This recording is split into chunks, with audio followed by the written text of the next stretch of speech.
Good afternoon, ladies and gentlemen. You heard there from Scott Kelly. He was talking about how the world is excited about what's happening in Indian space and what's happening with Indian startups in specific. He was talking about the future, and the future is here with us on this panel, the future of Indian space tech, being represented here by three very exciting and innovative startups and very young startups as well. So without further ado, let me give you a little bit of their backstory and get them to explain to us what they're aspiring to do, what they're hoping to do, and the problems that they're hoping to solve. Srinath, I'm going to go in order of seniority because you've had a couple of rounds around the block ahead of these two.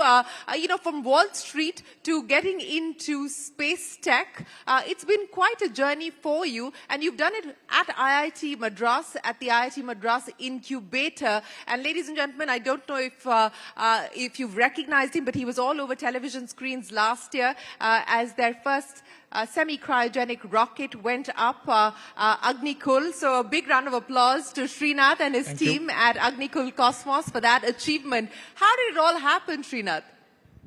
Thank you for having me here, Shireen. So yeah, it's been a circuitous long journey, as I think with everything in space. But for me specifically, I did a couple of things outside of space tech, like in finance and electrical engineering and all that, before it all came back to building rockets, which is what I always wanted to do. So we build small rockets that take satellites to space on demand. The one thing that is the biggest surprise for me even today is when we started, we never knew there would be this much clarity in policy. There would be a body to authorize space missions from India and all that. We started thinking, okay, we like to build rockets. If we build something interesting, someone would fly with us. That's how it started. But yeah, I mean, a lot of things have changed. There is now a body to allow these things to happen. I'm hearing about hundreds of startups in the country now. So it almost feels like, another version upgrade for space tech in India altogether. Well, it clearly is an inflection point, as you point out, for space tech in India. But the cliche is it's not rocket science. So I want to understand that from you, because you make it sound so casual. We just decided that we're going to create this space transportation system. It's almost as if, you woke up one day and decided this is what I want to do after breakfast. I mean, it can't have been that easy. No, it was not that easy. And it's that one statement that we can never use in our company, right? It's not rocket science. It's not rocket science. We can't say that. No, it was hard and it was easy in different ways, right? The hard part was in terms of getting the quality aspects right, in terms of getting the integration of things right, in getting people from different expertise, specializations to talk to each other, because otherwise everyone ends up building his or her own rocket, and it doesn't add up. But the good part is we have a very strong retired ISRO community in the country, and these people have flown rockets for decades. So you can start off from that, but then the new technology will have to be built in-house. So that's how we have, So very quickly, and I'm going to ask you to do this for us in a minute so that everybody here understands the kind of innovation that's gone into putting that first rocket that you launched in space. What makes it different? What is the innovative aspect as far as technology is concerned? And even in terms of cost, because I understand it's been significantly much more cost efficient and much more cost effective. So your time starts now. The investor question. Okay. The investor question. You're perpetually fundraising, so you never know. There might be somebody watching here. I think I can answer that any time of the day now. So the satellites, the way in which satellites work have completely changed. So it means you need a new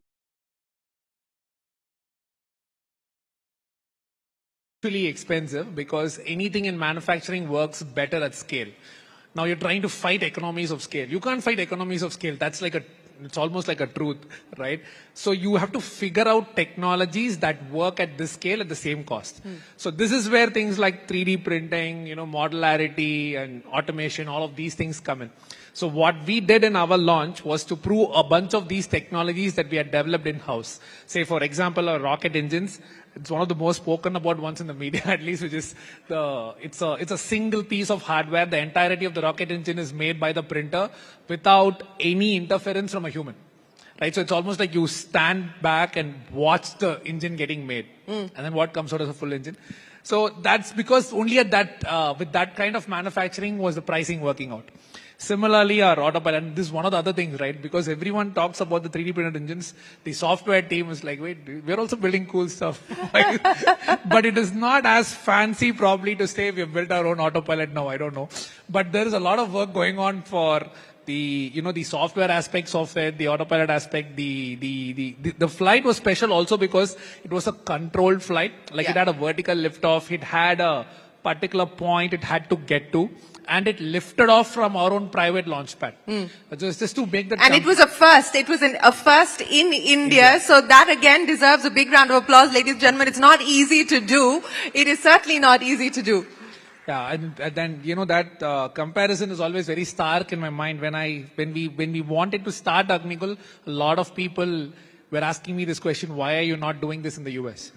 Because I came from there to start this, and from there, and people asking whether it is even legal to privately launch a rocket in the country, to allowing us to have our own private launch pad within ISRO's premises and launch from there. I mean, that's what it's really like a complete version upgrade. It's almost like, the whole sector has seen a completely different shade of what can be done in India. Absolutely. And you've shown what can be done here in India. Oveis, I'm going to come to you next in line in terms of seniority, because you decided to start up when you were all of 21. Take me through the story of Pixel, a boy from Chikmagalur to BITS Pilani. How do you get to this point of being able to create, in your words, satellites that monitor the health of the planet? Yeah, no, thanks again for having me here. I think it all boils down to an obsession or love for space. Like most kids, I think we can recall going out, looking at the starry skies and being fascinated with it. But from the earliest days, since my dad got me this space encyclopedia for kids, I was obsessed with space. Like, I wanted to be an astronaut. Very seriously made up a list of what I need to do to become an astronaut. But obviously that didn't come to pass for a variety of different reasons. But when I joined college at BITS, and I was 18 or 19 at that point in time, there was a student satellite team at the university that was working with the scientists at ISRO.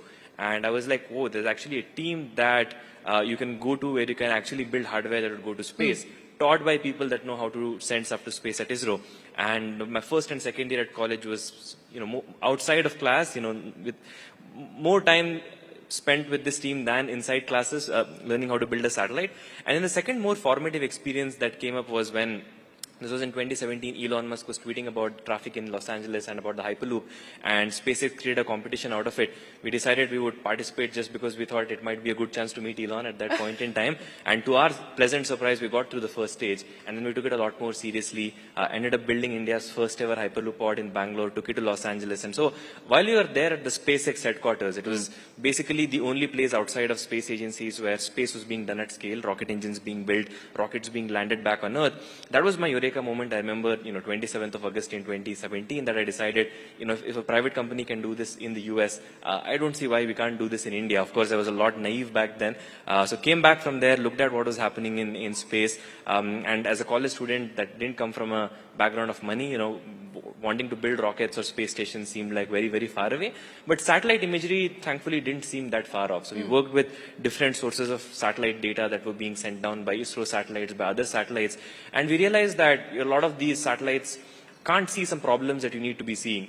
For example, if I have a broken bone and go to the doctor, a normal phone camera won't tell the doctor what's wrong. You would need to go beyond the electromagnetic spectrum to see it with an X-ray. Similarly, the satellites and cameras that were up in space today couldn't see crop diseases or methane leaks or pollutants, and that's where you could build a new different kind of satellite called a hyperspectral satellite. And since no one else in the world surprisingly was doing that, I think we were at that right place at the right time where we said, if we build this for the world, we can build that health monitor. And so the plan was we will build and launch our own constellation of satellites. And do it here in India. And 2024 has been a big year for you. Tell this audience why 2024 was a big year for you at Pixel. Yeah, so I think, just a few months ago, we launched India's first ever private satellite constellation.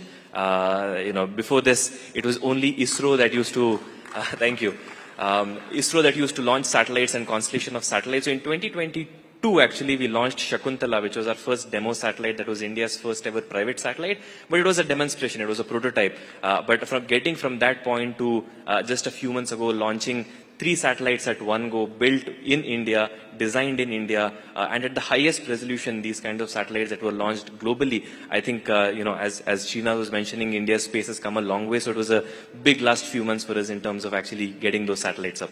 Well, congratulations to you and your team, and I think this is really the answer to can India do it? Can India and Indian startups be innovative? And you've got 3 startups here that prove that yes, it can be done, and they're doing exactly that. I'm moving down in the order of seniority because Ovesh started when he was 21 and Anirudh here started when he was all of 19. Take us through the story of Diganta, and he explained it to me very simply when I asked him. I said, what is it that you're attempting to do? And he said, simplistically, we're trying to create a GPS for space. So in your words, tell the story of Diganta.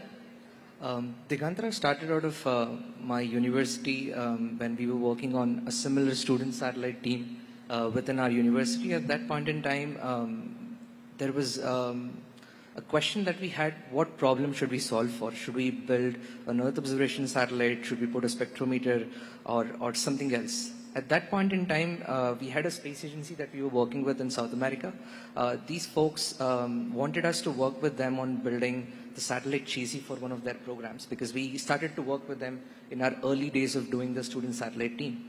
That's how we sort of started working on space. And the company itself was more of an accident. We didn't plan to do space situational awareness when we started. We started as a space consultancy company.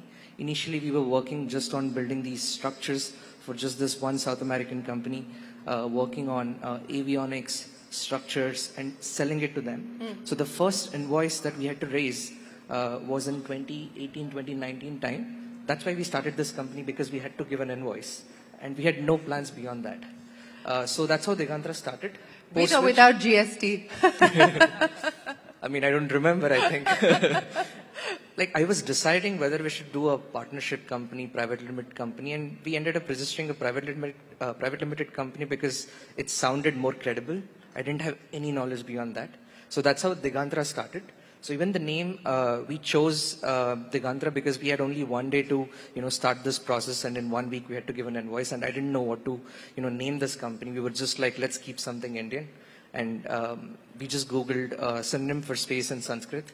First was Antariksh, which was taken, so the MCC folks said you can't take this one. So the next one we chose was Digantra, and that's how the company started. Post which, these components that we supplied to went as part of a NASA education launch program, where the satellite was launched, and that satellite stopped working after 6 months because of a debris hit. And that's when we realized that the problem of space debris is huge. And this was back in 2019, 2020, when we had only 2,000 satellites in orbit. Today we have over 13,000 satellites in orbit. Over 13,000 satellites in orbit Most today? of it is commercial today because of Starlink. Yes. So because of that, we realized that at some point in time, you need an infrastructure that you have in aviation sector for space. Let's start working on tracking all of these objects. So we started working towards understanding what are the mechanisms that exist today to track objects in space. Most of them were ground-based, which had atmospheric limitations. So we ended up working on a technology that uses a LiDAR system to track objects in space. Okay. And that became our base infrastructure to collect data of every object that's in orbit and build a map. So today, to investors, I often say we build Google Maps equivalent platform, but for space, by tracking every single thing that's happening in Earth's orbit. So that's what we do at Digantra. That's what you do at Digantra, and what a fabulous story it is, and what a journey the three of you have made. But Srinath, I want to come to you now and talk about what the future looks like as far as space tech is concerned, because we've seen several things change. Policy has changed, it's become much more enabling, it's become much more facilitative. Investors are now starting to see the case for investing in this sector, albeit proportionate to what quick commerce and other consumer tech companies are getting. It's still fairly small, but you've raised in excess of $50 million. It is a capital intensive business. What have you seen as being the big changes, and what continue to be the pain points, the friction areas? So I think the biggest change from a the sector standpoint is people are starting to think of space more as a like a platform as opposed to a destination. Before you used to go to space to take photos or to help with communication, and that's about it, right? And it's always around this. But now we're hearing about people who are trying to use space for what it offers. And what I mean by that is if you're in low Earth orbit, for example, you are in microgravity, you are in vacuum, and if you are oriented right, you can be exposed to very low temperatures, which means a lot of the applications of manufacturing processes, for example, which need these environments for prolonged periods of time, can actually be done in space. So suddenly space has become like a platform, as opposed to like, okay, I went there and that's about it. That is the whole point. Now it's like after you go there is where the real work actually starts, right? So I think that is a big change, and the reason I'm talking about that is that's what drives money into the system, right? Because the more people start thinking about space as a tool, as opposed to space as a, oh yeah, that's for the rich boys and girls. I think that has to change for the sector. The very rich boys and girls. The very rich boys. Yeah, and I think at least on this panel, we all didn't start off with the 200 million that Elon had. So I think that way in India, which is where the second point I'm coming to, which is the investor point. So a lot of things have changed. In 2017, which is when we formally registered Agnikul, it was a very different thing because I think hardly any space investments as such. 2 or 3 companies were there, but not too many. Definitely no investors. So today, if you look at it, it's almost, I don't know if I can say this perfectly, but it's almost easy to raise the first 5 million. I don't know if you guys agree. The first 5 million in space tech is not that hard in India. Not that hard. In India. Okay. Forget globally, in India, which is like a huge deal. Like 5 million in 2017, I would have been like partying all night, right? So I think that is a big change, and that has come from, first of all, the sector opening up, policy becoming much more clear, and general awareness itself is slightly better right now. So the question now is that 5 to the 100 million point. I think now 5 million is not that. 5 million is in the bag. 5 to 100 is the journey we now need to navigate. But always, we were chatting, and I was telling you that, when we talk to investors today, everyone's talking about space tech as one of the areas that they're looking at. But are they starting to write the big checks yet?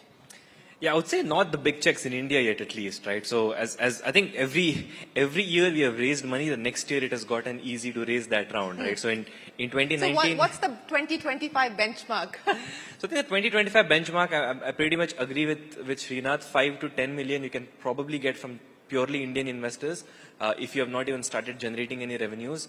If you're doing really good, if you have a really strong team, maybe you've hired a lot of people from ISRO, you've built a prototype, and you have strong pedigree, you can probably relatively easily raise up to $10 million today in India. But for you to be able to do beyond that, you have to get foreign investors and foreign money to actually come in. You've got in a significant amount of foreign capital, raised what, 60 million so far? 60 million last round, 95 in total. 95 in total. That's not a small chunk of change. Yeah, but the last 2 rounds, right, the 60 million Series B and then the 27 million Series A that we did, both were led by international investors, right? You had Google that came in the last round, US money, and before that we had Canadian money that sort of came in. And of course, there was Indian participation. Our first institutional round was led by Lightspeed and Bloom when Tier 1 funds investing in space tech was unheard of. The first question that investors used to ask is, you barely graduated from college and you expect us to hand you money? And then on top of that, oh, you're actually building a hardware company, which is going to take a lot of capital to get there. And on top of that, oh, this hardware is actually going to go to space. Yeah. So we are out, right? So everyone's interested in space. Like when you mention space. But they just don't want to put their money on it. It's very hard to get the money out, yeah. Everyone wants to talk to you and dive deep, but when it comes to writing the check, that's where things start to hit a block. You're out there fundraising as well. Anirudh, at this point in time, you've managed to raise funds, but you're, as we've discussed, all of you are perpetually in the market looking to raise funds because this is a capital-intensive business. Has it gotten easier now? When people ask you about the return on investment, how do you respond? So I would say it's relatively different today because of like all the changes that we've seen at the government level, where you have policies today. That's a positive signal for investors to invest into this sector, which was not there 2 years ago. So it has become relatively easy. Like Awais said, raising 10 million is much easier at this point in time. But beyond that, when you have to do a growth round, that's when you need real metrics like revenues, all the projections that you have to show for the company, and then the ROI. So all these aspects comes when you're doing a growth round. So we're in the process of doing that right now. So let me ask you questions that investors are going to be asking you. How many clients do you have at this point in time? What kind of revenue are you making? What is the revenue visibility that you're looking at? So the first thing that I would say is, so in space sector there are two things, right? The first thing is technology risk. So have you mitigated this technology risk when you're doing the growth round? So that's something that we have done recently. We launched India's first, or even world's first, space-based space situational awareness sensor, which tracks objects So in that's space. a world first. So that does deserve a big round of applause for the team at Digantra as well. Yeah. So this gives us a good comfort that the data that we are generating is very unique and we can sell it globally. And looking at what's happening geopolitically, we've kind of moved away from just selling our data to commercial, now mostly on defense side. So most of our customers today are global defense agencies, which means includes the India, government. US. Yeah. Yes. So you're selling to the Indian government, you're selling to the US government, the yeah. US government as well. Are you worried by the position that President Trump is taking at this point in time? So I would say at least for space and defense sector, The tariffs given- don't impact. The tariffs don't impact space tech at this point. it does for a bit. Well, but- export controls have already been in place, so you're perhaps a but I sector think that's already. with Elon working with Trump, so we have that. For now, we don't know how long that honeymoon is going to last, but for now, that certainly is the case. But let's talk about the use case. And Navesh, I'll come to you now in terms of revenue, in terms of clients, in terms of what we should expect in the next 5 to 10 years as young entrepreneurs who are looking at getting into the space tech sector. Yeah, I think, space is very sparkly and fancy. It's very cool. It sounds sexy, but let's talk about the brass tacks. Yeah, I think when someone wants to start any company, including a space tech company, you got to have a very strong business plan in mind. It's okay to have maybe the first 3 to 5 years spent on R&D, where you're spending money, using investor money to build something. But unless you're able to convince yourself and the investors that here is a very strong business model, here is a set of clients that are already lining up to buy this. What we did, what did we do the last 3 years before we had to launch the world's highest resolution hyperspectral constellation? We had to go and talk to thousands of customers across the globe, agri customers, oil and gas mining, and you have to convince them. And so most of your customers are also global. Most of them are global. 99% of the customers are global because India's never really had a private buying ecosystem for satellite imagery, because it was ISRO launching the satellites and government agencies buying it, so it was all intra-government. And now, when a private company comes in, it takes time for a ministry to actually start doing this. For example, we have an MOU with the Ministry of Agriculture, which is probably the very few Indian customers that we have, and they are very interested in looking at this data. But 99% of it, more than 60 or 70 customers that we have are mainly from the US or Europe, agri companies, oil and gas companies, mining companies, and you have to convince them that this technology works for you, it's the best in class, and then the price factor comes in that, we're actually now doing it cheaper than you could do it elsewhere. So, Srinath, the next 5 years, what should we expect? What are you targeting? What does the canvas look like at this point in time as far as Agnikul is concerned? 5 years, I think we should be able to at least get one launch done every month, if not... One launch done every month? If not 2 launches a month. So, we'll see. That's the path in which we are When heading. is the next launch coming up? Planning it for the last quarter of this year. Very likely, yeah. A lot of interesting stuff out there. I'll probably keep it all for a proper press release, not now. But so the next 5 years for us is about commercialization, like what Anirudh was saying. The tech part got proven for us with the launch. It was a control launch. We did it exactly like how we would do our commercial launch, right, with the same engine and so on. So we know first what it takes. Second, we know what ISRO would be expecting. We know what flight safety would, because rocket launch is always also about flight safety and so on. Yeah. So now it's about, putting in more money and effort into doing the same thing again correctly. So the question now is shifted from R&D and design to quality and, scaling. So that's what we focused on. Quality and scale, targeting 2 launches a month. That's the aspiration over the next 5 years as far as Agnikul is concerned. Always the target for you? So we'll launch 6 satellites in total this year. 3 went up 3 months ago. 3 more will go up in June. And then we plan on launching 18 more satellites next year in early 2027.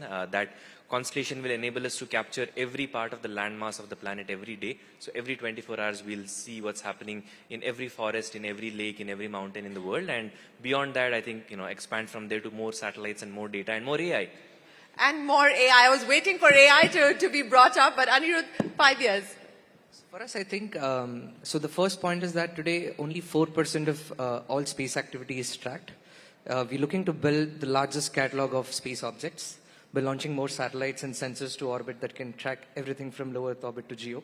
This is the first part. The second part is moving mostly towards defense contracting, working towards intelligence and surveillance aspect by using the same data. By using the same data. So I'm going to end by asking you, aspiration of going up in space. You talked about the rich boys and girls who have the opportunity. It's probably going to get a bit more affordable. Is that something that you're looking at, Srinath? Human space travel? Yeah. Yeah, it's definitely there. I mean, for Is myself as an that on astronaut, your checklist for yourself? yeah, hopefully. I learned scuba diving with that in mind, but then it went into building rockets than flying in a rocket. We'll see what happens there. Always, what's on your Yeah, I think vision board? 1000%. I think before the end of my life, hopefully, I want to have habitats in space where we can actually go and stay for a few days as a vacation and come back, and maybe even habitats in Mars. So absolutely, 1000%. Anirudh? So for me as well, I'm looking forward for traveling to space, and we're already seeing a lot of science fiction, which used to be science fiction, real No today. longer? Yeah. No longer science fiction. It is a reality that these three gentlemen on our panel are making happen right here in India for the world. Srinath, Oves and Anirudh, many, many thanks. We wish you all the very best with all the exciting plans that you have launched and are about to launch. And thank you so much for putting India on the global space tech map. Ladies and gentlemen, a big round of applause for India's bright young innovators. Thank you so much for your time. Shireen and the boys, thank you very much. All the very best. We had the Union Minister, Dr. Jitendra Singh, say, and Scott Kelly also opines, that India puts its might and mind where the money is, then we should be able to achieve this in the next 15 years, space travel.